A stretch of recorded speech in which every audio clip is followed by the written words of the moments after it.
I picked men's 400-meter hurdles at the Olympics. It obviously had the build-up there. It had the historic nature where you have not just Warholm, but you have Warholm and Benjamin, and also Dos Santos dropping down and running a historical mark 45.94, 46.17, 46.72. It was amazing. The women's 400-meter hurdles at the meet, same competition, was also incredible.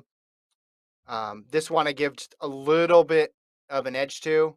Um, Warholm obviously brings incredible excitement. I thought Benjamin might have him, but this race, several years in the making, and just seeing the sub 46 on the clock. I mean, he broke the world record earlier in the year, but we knew, hey, he's going to have to do it again this year.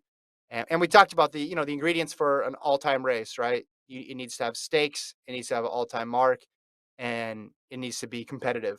And this one had all that, right? It had the supporting cast there as well, too. It had the co-star in Benjamin. So for me, men's 400-meter hurdles at the Olympics was my race of the year. Yeah, that race was special. I would argue that race would be like if in 2012, when David Rudisha ran 140 and broke the world Mhm. record in the Olympic final. Imagine if David Rudisha ran 139 in that race. That would have And been like, Nigel Amos ran under the old world record and was yeah, right or there some, with yeah. 20 meters to go. Yeah. Yeah. That's what would have had to happen in that. I'd look at that race as an all-time race. That's what needed to happen in that race for it to compare to what we saw in the 400 hurdles. Because Mhm. when you see 45 on a clock, you're like, hey, no, that's not a hurdle time. You're not Mhm. supposed to do that. Like, we just mentally tell ourselves there are certain areas that you're not supposed to approach.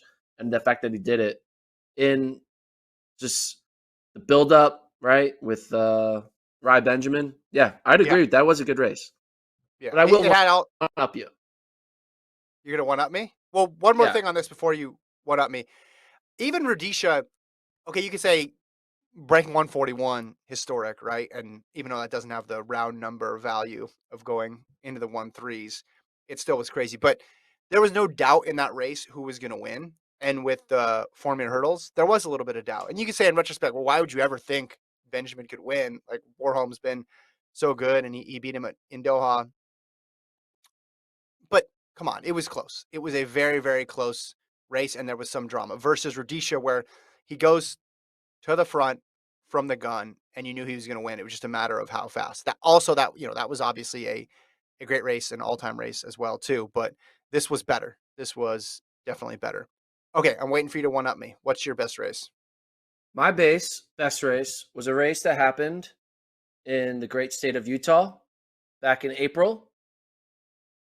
It was a low key 4x200 meter relay until out of the blue, a dog appeared and ran the final leg in dramatic fashion, the ultimate kick, and took the win over whatever team was in lane three.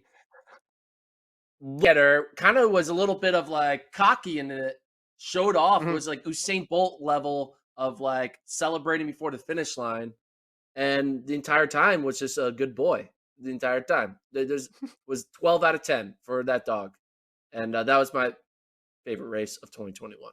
I mean, Was this Warholm 2021? world records are cool and all, but have you seen this puppy? Look at this. Look at slow mo. Look at that lead that she had. That Yeah. dog was going stride for stride. Boom, take her down in the four by Look at two. So the form here. Also, I mean, good job by this runner because the dog cuts her off right at the end and she stays in her lane and doesn't step on the dog either. That was pretty yeah, good for it her. was pretty good. I can't believe that was this year. That was this year, man. 2021. It's been a April. wild ride. It's been a wild ride.